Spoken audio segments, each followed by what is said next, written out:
Welcome back to Ancient Synergy, the Wisdom Connection, a space where transformation begins with awareness. I'm your host, Dennis, and I'm here today with Amy. Yay! And we're going to dive deep into something that affects every single part of your life and all of us. It's amazing. Yay! Where Hi, would you like to Dennis. start, Amy? Okay, so this has been a long-awaited episode. Yeah.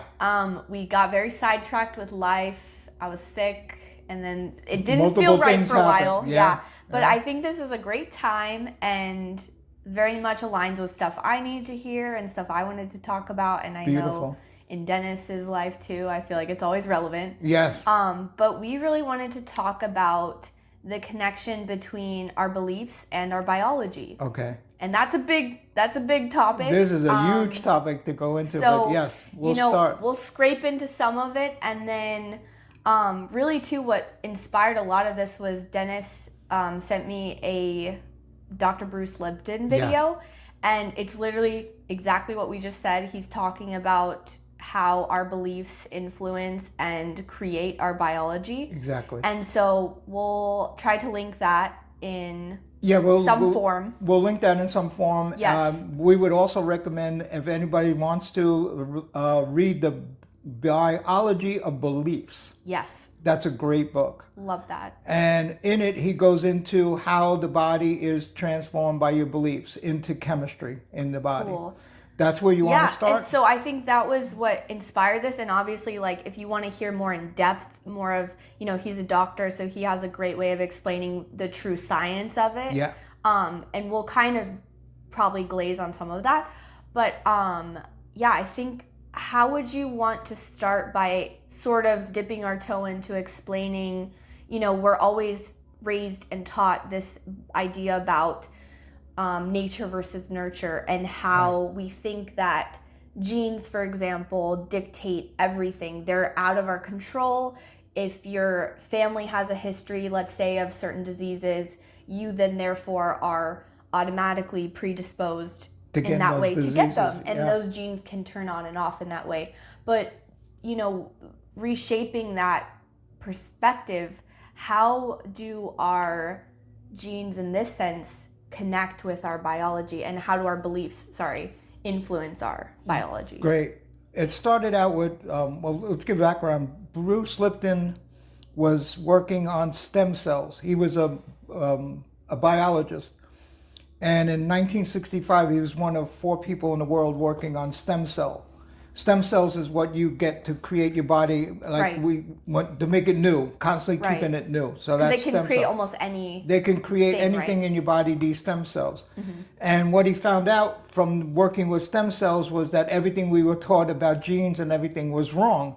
And he started telling the medical community, because he was also a professor of medicine at Stanford University, and he had tenure, which means he could never be fired. Wow. It got so bad that what he was trying to tell everybody, no one wanted to listen. He wound up quitting and walking away from a job where you can't get fired at. Wow. It was amazing. Now everybody's listening to this guy. It's absolutely brilliant. What he came up with is your beliefs and your thoughts create the chemistry in your body, which changes everything in your body. So if you're thinking happy thoughts, there's certain chemicals that are connected to that. Dopamine, pleasure feeling that you're happy, you're in love, those are different chemistry. If you're angry or fearful, that's a totally different chemistry that's going on in your body, and that changes everything. So a long time ago, I was taught that emotions create every illness in your body. And that was like 40, 50 years ago. Now, Bruce Lipton is saying this now, and a lot of the medical profession is saying this, that emotions create everything that's going on in your body. What Bruce Lipton did was he brought it down to a level where you could really understand like how the chemistry does. So we have eyes, ears, mouths to see the world around us. That's how we know. Those are our receptor sites. Inside the cell is conscious and it knows that it needs stuff. So where does it get the messaging is through the chemistry of the body. So if you're in fight or flight mode, then you are just dumping adrenaline and cortisol into your body. What that does is, let's go back to fight or flight. Yeah. Okay, so then genetically what we have from when we were 300,000 years ago, whatever number they want to talk about, So when we were being chased by the lion or the tiger or whatever, or the bear or the dinosaur, that every part of your body needs to run. So what it does is it makes the blood go to the extremities. So you're able to run. And then after the dinosaurs stopped chasing you, you would relax. 50 minutes later, we would get a reset. That chemistry tells your body what to do. So 90% of your immune system, it comes out of your stomach. Your whole digestive system is where all your immune system is working. So what he was suggesting is, as this is happening, your immune system doesn't have to do anything because I'm worrying about if I'm going to die in the next 30 seconds. So all the blood goes to the extremities. So that's why when you get fearful, you feel like there's something wrong with your stomach. You get that gut punch in your stomach. That's all the blood evacuating out of your stomach to go to the extremities so you can run. Does this make sense? It does, yes. Okay. That chemistry is not good for your immune system because your immune system is now being compromised. I don't need an immune system if the dinosaur is chasing me. Exactly. It's like we'll get back to that later. We'll get back to that later after I reset, and then your immune system comes back up. What he is saying that we are now in stress 24 hours a day, 360 days a year. Right. We're in stress. That chemistry is now saying fight or flight, run, run, run. So now where's your immune system? It's being compromised. So what's happening? Illness is going through the ceiling. Everybody's getting sicker and sicker and sicker. Right. Why is this happening? Because we look at the phone, what do we get? Fear. We look at outside the window, what do we get? Fear. We look on the TV, wherever. We're hearing stories, everything. Since 2020, it has escalated beyond belief. For sure. Everybody's in a state of fear or an anxiety, which has certain chemicals that are changing the body itself. So it's attacking your immune system. It's attacking your vital organs in your body. All this blood that's supposed to be there is now in your extremity. Where's the blood to run the body? It's always there in fight or flight. This is why people can't slow down to sleep at nighttime, because there's no reset going on. Yeah, no restoration. There's no rest and relaxation, and everybody's just running. So that chemistry is causing stuff to happen. Where's your immune system? So your immune system is supposed to protect you against everything that's going on around you. But if I'm in a state of fear all the time, that immune system is now shut down in the face of I gotta run, I gotta run, I gotta run. Why do people who are so stressed out keep working, collapse, go to sleep, start the next day, work? Something is going to happen to them physically because you're burning out. You're burning out all the electrical in your body. Right. Completely burning out. Is this answering what? Oh my gosh. And I see it around me all the time. I mean, it's hard too because I think it's not a new idea that we're all kind of coming to this awareness of, yes, the tiger was more visible, but now we have these sort of invisible forces that are very hard to sometimes pinpoint because you're right, we're constantly surrounded by it. We're in a state of stress 24 hours a day, and the emotions are really high, so no one's dealing with the emotions, so they're dumping the emotions inside. That emotion has a trigger. It's being kept somewhere in your body. There's a book 5,000 years old. It's called the Yoga Sutras of Patanjali. In that he said, like, in other words, if you got a lot of anger, your liver is going to get hit with that anger. So you become an alcoholic and then get liver disease. What they're suggesting is that you got liver disease before you became an alcoholic because all that anger is inside you and you're trying to stop it and quell it down. I see. Now the doctors come forward 5,000 years. The doctors that I'm working with are saying the same thing. Like emotions cause all the illnesses in your body. Right. Like we know that. We've referenced between anger and cancer, things like that. Anger and cancer and all the different autoimmune disease and immune system that's attacking us because we don't love ourselves. Right. So the last part of not loving yourself, you're going to start attacking yourself. Wow. So that's an autoimmune disease. Yes, and those I don't think I deserve. insane. I don't love myself. I'm not good enough. Yes. Constantly seeing all that in your head all the time. What does that do? It starts attacking your own body because it's really self-hatred where it gets down to. Wow. Any of the autoimmune diseases are attacking.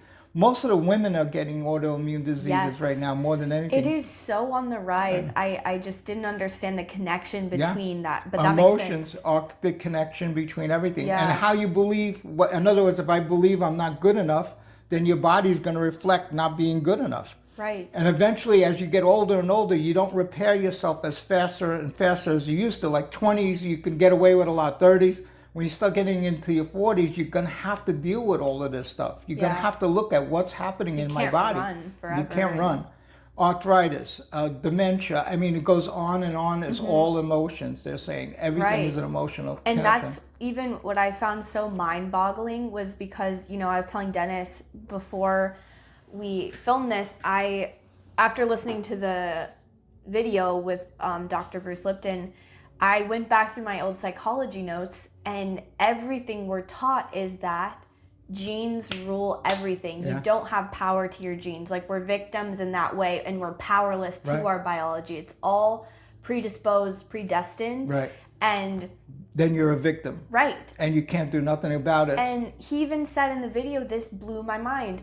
He said less than 1% of all diseases have a gene linked to them. That's what he found out in 1965, and he's been trying to tell the medical community since. It's starting to go. It's starting to go into that whole thing. They did a study where two adopted kids came into a family where they're supposedly genetically, they had cancer. Well, these two kids were not of that biology. They got into that family and they got cancer. How? They weren't genetically connected. Wow. It was the environment. Yeah. Everything is the environment in which you live. Changes your chemistry, changes your gene expression. That's what he was talking about. He says a gene is basically a blueprint. So he said if you go to someone who's making an architect drawing, is that on or is that off? They're going to look at you and say, you're crazy. This is just a blueprint. Yeah. What changes the blueprint is the environment. What the stresses of the environment and the chemistry changes the blueprint. Is it on or off? Like if we're reading the blueprint. If you're reading the blueprint, is basically from your stressors that turn it on and off. So if you're in the love chemistry, or you're in love and happy and everything is going good, very rarely are you going to get sick. The people that get sick, they're really depressed, they have anxious thoughts all day long, they're in anxiety all day long. That chemistry weakens your immune system, so all these opportunistic diseases can come at you. Right. So it's basically like what you're saying is that our chemistry is activating certain blueprints in these genes. That's what they're found. acting as blueprints. These are the things that grow. These are the culture mediums that he said grows the different types of chemistry in your body. The blood is the culture medium. So if you got this blood going, you're going to get these results. If you got this, you're going to get that results. That's what he was saying. And all of that chemistry comes from our brain, which he was saying is basically the alchemist of everything. Right. So that's then from our perception of our experiences what we're seeing, and our sensations. And two people can look at the same thing and have two different results looking at the same thing. That's what he was saying. If someone saw a snake on the ground, one would be really fearful.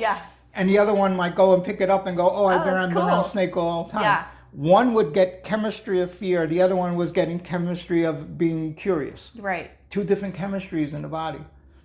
Wow. One would run away in fear. The other one goes, this is interesting. I'll go pick it up and go see what it looks like. Right. But the different chemistries in the body going on. What I found out a long time ago, there was this thing called ACEs, and they knew if you had childhood traumas from years ago, they could tell you what kind of disease you would get in the future. Wow. They did a study with 250,000 people in England, and then they did 500,000 studies from birth to death in the United States.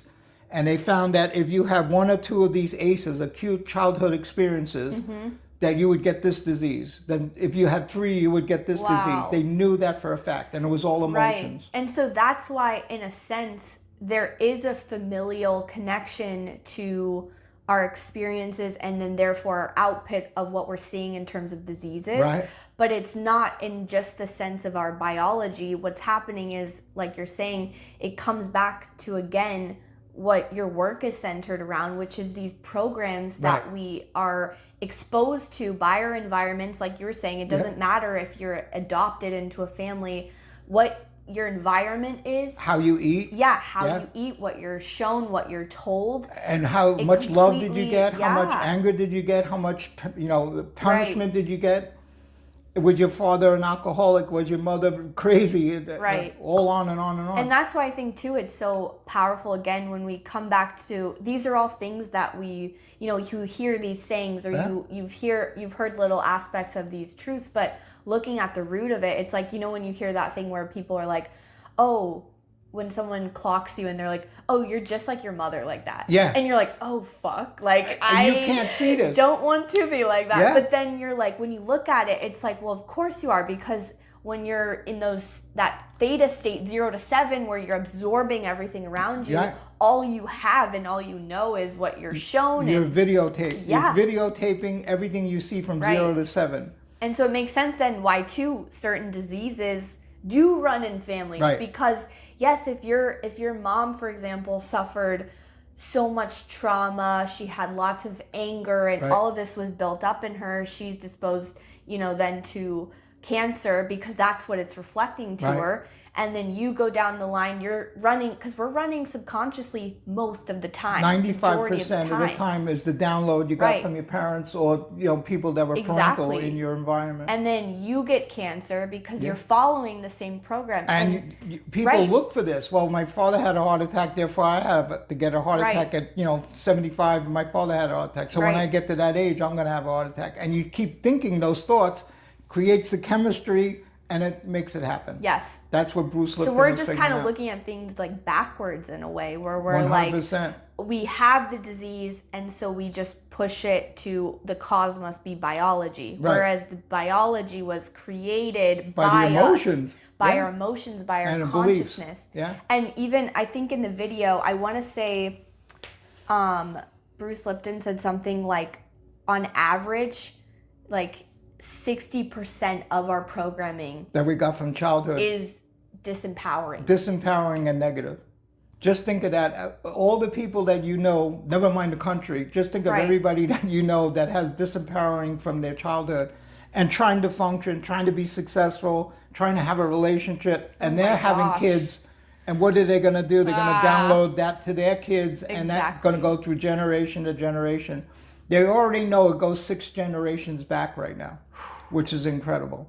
So I don't even know my grandfather's grandfather, I don't know that level, but just think of what they went through. And I could see my grandparents all the way to my father, to my sisters, all the way down, all having almost the same patterning coming down with the same emotions. And I feel like this is why, just like what you're saying, is why I feel like we always come back to this centering belief that we're trying to emphasize in this podcast about everything we do comes back to break apart what you aren't to become what you are. It's all about empowering and coming back to knowing that we're oftentimes covered in things that really aren't us. They disempower us. It's negative beliefs. It's this and that. And really what your work is so centered around and what's so profound about it is that you go back to the roots, and by healing that past, by taking apart all of that programming that's you're deleting it, you're getting rid of that to say, okay, let's program now for this positive side that I think everyone deep down really just wants to be better. They want to be themselves. Everybody wants to have a happy relationship, a honeymoon reality, a dream life. And this is why it always comes back to this. You have to go back to that source, that root. Right. And it does stem back from your families. You can't just look at your own life. You have to also understand the interconnection of, okay, how did my parents play into that? Because it still is playing out in that way. Exactly playing out.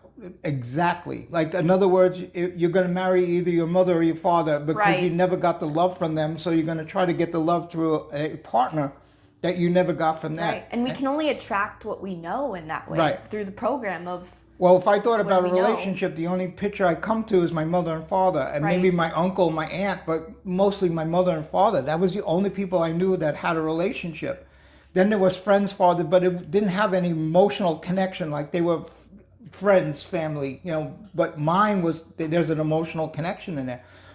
So I either became my father or I became my mother in a relationship. And it's crazy when you look at it that way. And it is so true. And it's scary to think about that because we all, I think and they were dysfunctional. Right. And we're all cringing. We're like, sure, I don't want to be like either. Or, you know, not that there's anything wrong with that, but of course we just always want to be better. Right. But I think it's the reality that we need to look at is to say, no, a lot of times we're so lost in things that we've taken on as they're not even us in that sense, but we really need to shed those in order to be able to take your power back. Take the power back. They got your power. Go into it. They absolutely got your power. That's the part of it that people don't understand. If you're constantly pounded from when you're a kid that you're not good enough, then they got your power, and you got to go back and take your power back. Right. The medical community works with one thing, and that's just, here's something, here's a symptom, let's give you a medicine for that symptom. They don't go back to the root cause of what's causing high blood pressure. Absolutely. No one ever tells you, well, it's, it could be diet, it could be this, not exercise, so on and so forth. No, they're the gods, just give me a pill. Right. Because I am a victim. I need someone of a higher authority to come and save me. So give me a drug, give me this, give me this. Well, what's the root cause? No one knows. No one ever tells you. Right. But if you start looking into the emotional nature of all of this, you'll start to see that hypertension. Just think of the word. That's what blood pressure medicine does. It quiets hypertension. Well, where did you get the tension from that you're hyper about? Yeah. That's the root cause. And if you go back, you're going to see it's family. Brothers, sisters, it doesn't matter. I'm not always, mother and father, but it's the family dynamic. That family dynamic becomes the environment that Bruce Lipton was talking about that changes the chemistry in your body. It changes the cells in your body. So then it looks like genetics, but it's not genetics. He's saying it definitely isn't genetics. Like the genes are almost that reflection of being like, here's what's going on with you. Just as we've talked about before with the body being a messaging system too in that way. It's the same thing. So what is the message trying to tell you? That I got a hurt knee, or I got arthritis, or I got something wrong with my fingers and I got joint pain? All of that is telling you something from your childhood, or maybe not all your childhood, but something in there from your childhood telling you that this is where it started. If something happens, go back to look where I wasn't loved good enough. And that's everybody. True. Everybody was craving to be loved, nurtured, cared for, and just have somebody to keep you safe. A lot of times what happened is you shut down all of that and then you went into survival mode. So here we are again. Survival mode is not the chemistry that's good for your body. You're going back to chasing a tiger. Is chasing you 24 hours a day. What is the chemistry? I'm exhausted every day. I don't have no energy because you're burning up everything at a level that's not supposed to be. Where's the rest and digest? Absolutely. That's what it's called. Fight or flight, rest and digest. Well, just think of why are they talking about digestion? Yeah. Because the blood that comes back, and that blood has to do with your immune system. If you get sick, sometimes you can't get out of bed. Why? Because your immune system is using that much energy to heal yourself. Right. Wow. Just think about that. Yeah. So I am now depleting that energy, I'm making it lower and lower and lower. Now when I get something, it's going to take me weeks and weeks, where it could have been a day or 2 days, because I'm stressed out. Yes. And then I'm stressed out that I'm sick and I can't go to work. And man, look at the world right now. Where did we ever see this? Cancer is on the increase. Diabetes is on the heart disease is on the increase on levels they've never seen before. They're calling this turbo cancer right now. That's crazy. That is. 11-year-olds, 30-year-olds, 20-year-olds are getting fourth stage cancer, which is 50s and 60s and 70s. Right. Why is this happening? And even I've seen, women my age getting so many autoimmune diseases. Yeah. I never have seen this. That's the stress related that Bruce Lipton was talking about in the chemistry, but it's also when you go back down, the thing is it's almost a self-hatred that I don't like myself. Right. I don't love myself. I don't nurture myself. I don't care for myself. Usually everybody is always like they use this thing almost like effect, like to push yourself, you get angry at yourself. But the self doesn't understand that. It just feels like it's being criticized by you. Yeah. But where did you get that? You had parents that criticize you, usually. Right. More than 90% of the time, parents that criticize you on and on again. So then I take that, even though I left home, I'm self-criticizing myself. I'm not good enough. Look at this. You're not good enough. Try harder. Do this. Instead of quieting your mind and trying to figure out where the source of this came from. No, I'll take a Band-Aid. I'll just do this. I'll drink. I'll go to a game. I'll go out partying. But then the next day, you're right back again to where you were. Is this making sense? It does. And it's actually perfect that you brought up kind of the medical system, because that's a whole other tangent that we could go down. That's a whole thing that'll go down. I would love for you to just touch on, because, you know, I found one of the most impactful things that I've learned from you is from your experience, you know, with your wife, Carol. Yeah. And she wrote a book about this that we've actually interviewed, you know, we touched on a little bit in an interview with you before, but I would love to just hear how, you know, if you could explain that experience, you know, in a summary a little bit, and just explain how when you're in the midst of such an intense life or death situation in a medical system that is telling you, well, 1 + 1 = 2, and so she's at this point where there's not, you know, a clear light. There's nothing no we could do with her. Yeah. How did you use everything you've learned in that,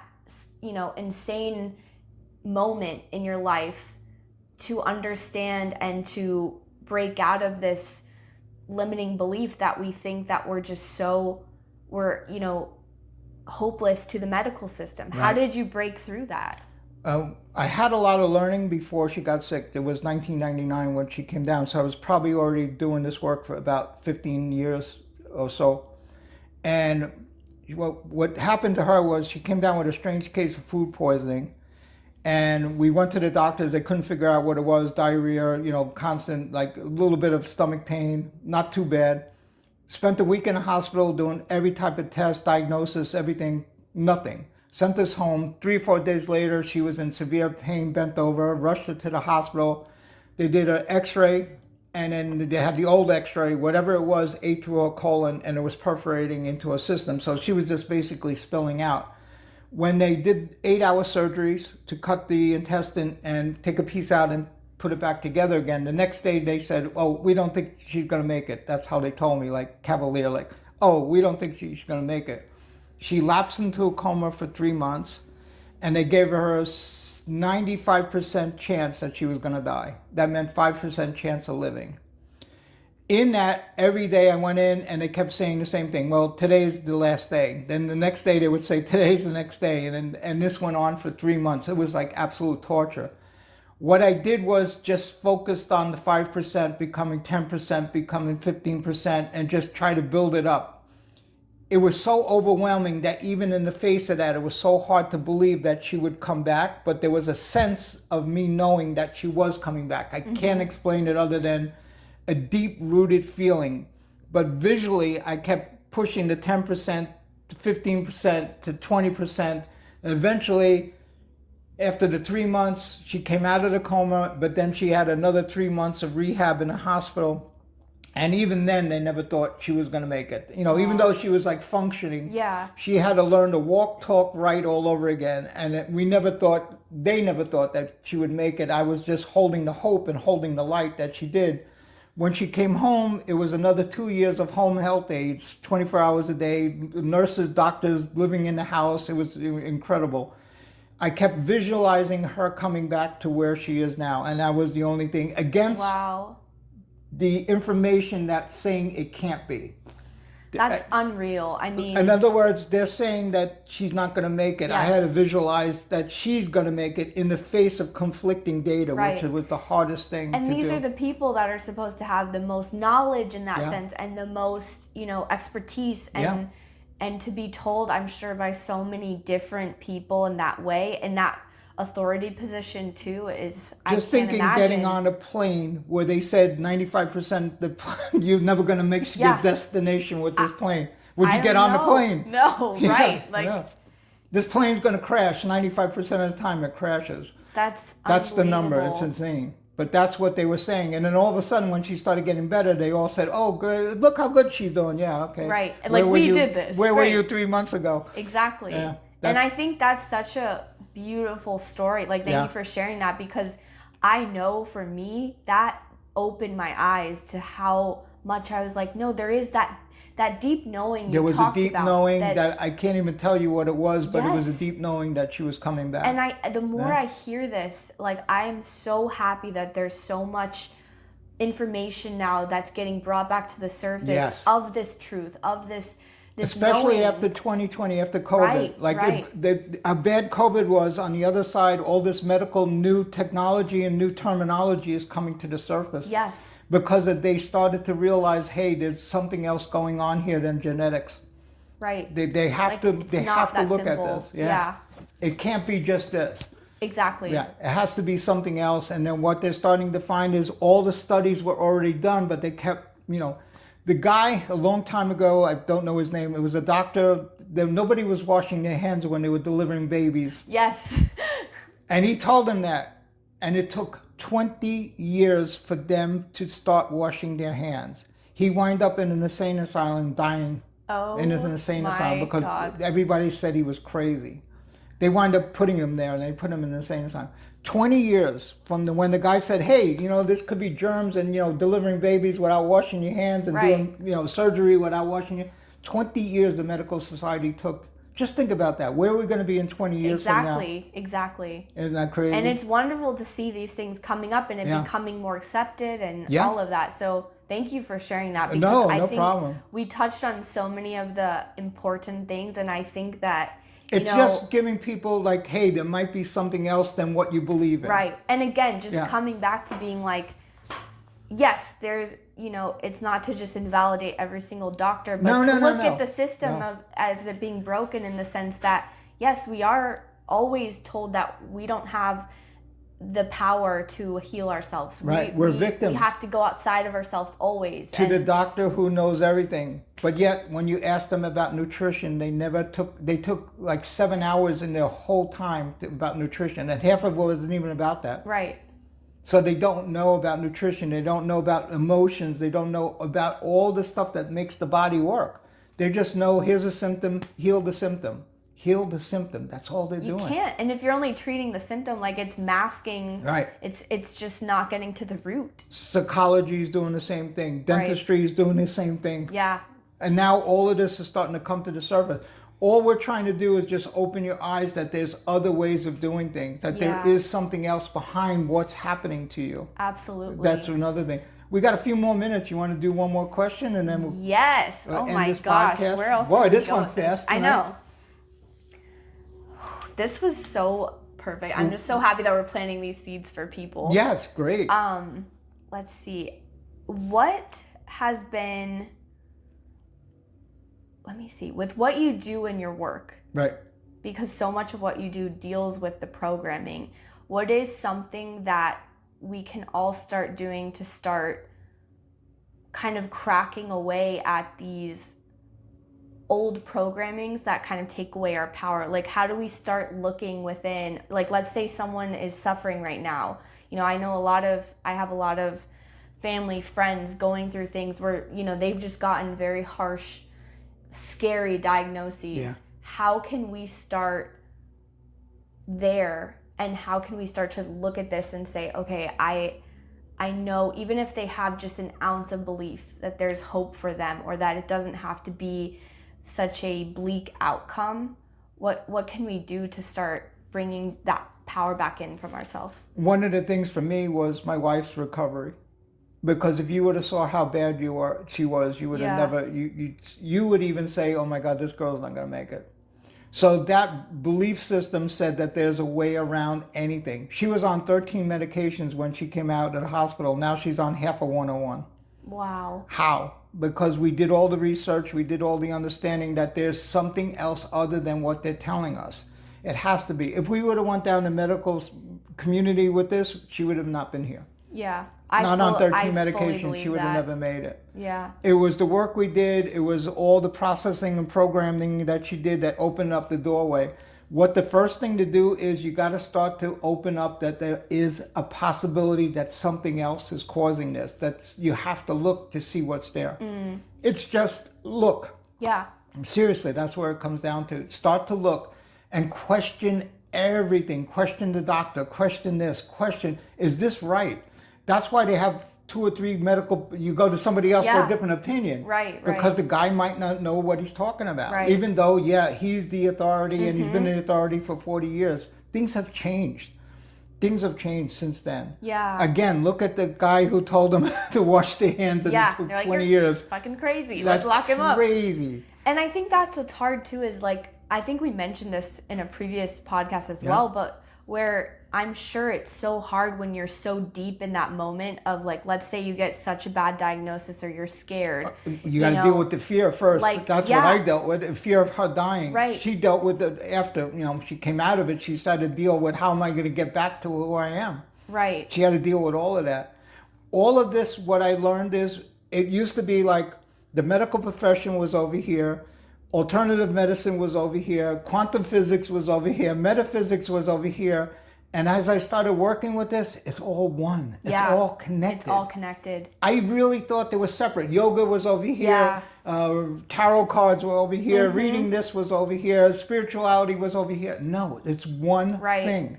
And that's the greatest thing I understood from all of this. And that's that was like the duality complex that we had, where it's like, for instance, the brain or the mind and body connection, it has to be separate. And it's like, no, the mind is the body is the mind. And like it's all connected. All one. And Bruce Lipton made it so much clearer when he started talking about the chemistry and how the chemistry affects the cells and the genes. Right. It turns them on or off. Not that they do it by themselves. It's the environment that's turning them on and off. That's one of the greatest things I learned from him. I fully agree. It was amazing. How powerful is that to know? I mean, and just start thinking about that. I think we did a great podcast today, and it's hoping to open up people's minds that there's always an alternative. There's always another way to do this. Don't give up hope. Absolutely. That's the greatest thing my wife told me. What taught me was that whole thing, that there's always hope, no matter what.